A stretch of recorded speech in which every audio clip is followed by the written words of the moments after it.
Most web designers are failing right now, and it's not because they're bad at design, it's because the game, the market, the industry, it has changed. And a lot of you are still playing by the old rules. Now, if you feel like you're busting your ass, but no one is responding to pitches, and you're stuck in what I call a category of low-cost web designers, then this video is really going to help you, okay?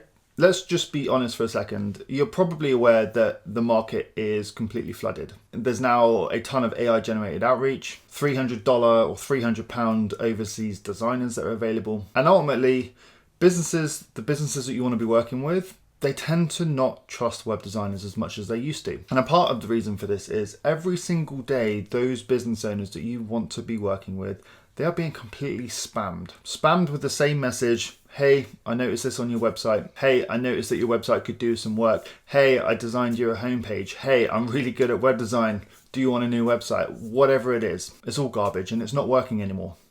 And the result of this is web designers like you, you're left fighting for scraps. You are left chasing the clients out of desperation who are still haggling over pennies. And you're left wondering, is everything that you're doing right now, all this effort that you're putting in, is it sustainable? Is this business model sustainable? Is all of the graft, all of the hours, all of the pain that you're putting in, is it even worth it? But here's the thing, all right? The problem that exists, the problem is not you. You are not the problem. It's the outdated system that people like yourselves are still following. And so today, as a web designer that's been in your position, I'm going to show you how you can completely flip this script and get this industry to start working for you, so you can finally get some success. Now, if you don't know me, my name is Tristan. I've been a freelancer that was struggling to even sell websites for a couple £100 to now having and running what I would call a modest but successful six-figure web design agency. I'm a small team of one, and I use contractors to fulfill areas of the business that I can't fulfill myself. But it wasn't always like that. I've had the sleepless nights. I've been in a position of panicking. I've been struggling to pay bills. I've been having to rely on my partner to bail me out when I couldn't quite pay rent and things like that. I've been pouring hours into what I thought was effective outreach, putting together pictures which turned out to be useless. I've been watching other cheaper web designers pretty much undercut me from every opportunity. I get it, it's freaking, it's exhausting, it's so hard. And I've been in a position where I've wondered if I want to quit, if I want to do this anymore, should I just go and get a job? Because eventually it will start to feel personal and you will wonder whether you are even cut out for this. But as I've already said, this isn't the issue. You are not the issue because you are good at your craft of building websites. And a lot of web designers that I've spoken to that have asked for my help, a lot of those web designers, they focus way too much on their portfolio. And honestly, not actually enough on solving the real problems that the business that they want to work with are currently facing.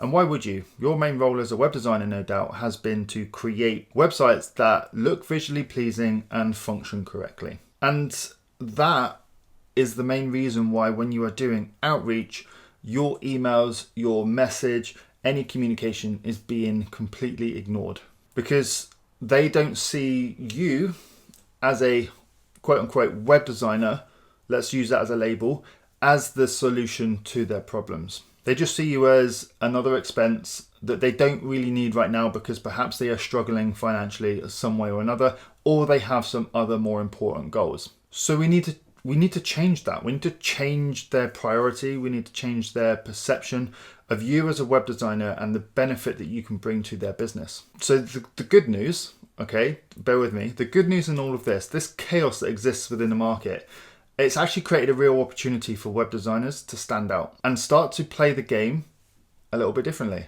Now I'm talking specifically about what I like to call a profit-first web designer. It's pretty much what it says on the tin, I guess, but ultimately it's someone who doesn't just make websites, but makes them to drive sales, to increase inquiries, to increase revenue for a business and solve a lot of the problems that are way more important than them just having a flashy brand new website. So for example, years ago, I actually started to shift my own mindset. I started explaining to clients and showing them how things like slow load speed was in fact costing them visitors and costing them sales. How having unclear call to actions was actually putting people off rather than guiding them in the direction that they want them to go. And even just small little changes like this, everything started to change because clients didn't feel like they wanted me. They actually started to believe that they needed me because they had a more important goal than just creating a visually pleasing website. And when you guys do this, you're actually no longer competing with the cliche typical £300, $300 web designer. You're in a completely different league. You're in a completely different category of, let's say, consultant rather than web designer. And when you're in a league of your own, you can't be compared. So you have to do things differently. You have to position yourselves differently. Remember, there's a quote, different is better than better. Okay, so if you're always continuously trying to be better than the other designer and pricing yourself lower, you end up giving more value for less money, and that's just not fair. Okay, so make sure that you consider positioning yourself completely different to typical web designers.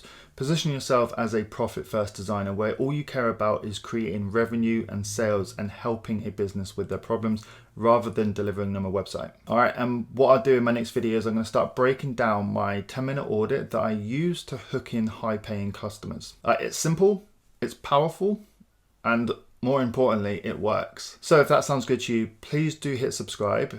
Hit the bell notification too and you'll be alerted of that release. And if you, as a web designer, feel like the market is currently stacked against you, let me know down in the comments. I'd love to know. Let me know what challenges you are facing. Also, if you're ready to stop struggling, I recommend you go and have a look at some of my shorts, which share some of the biggest mistakes that web designers are making when pitching to customers. It will honestly open your eyes as to what's holding you back. So there's more videos popping up now if you are interested, absolutely no pressure. But I just want to say thanks for sticking with me and I look forward to sharing with you the next video. Have a great day. Bye.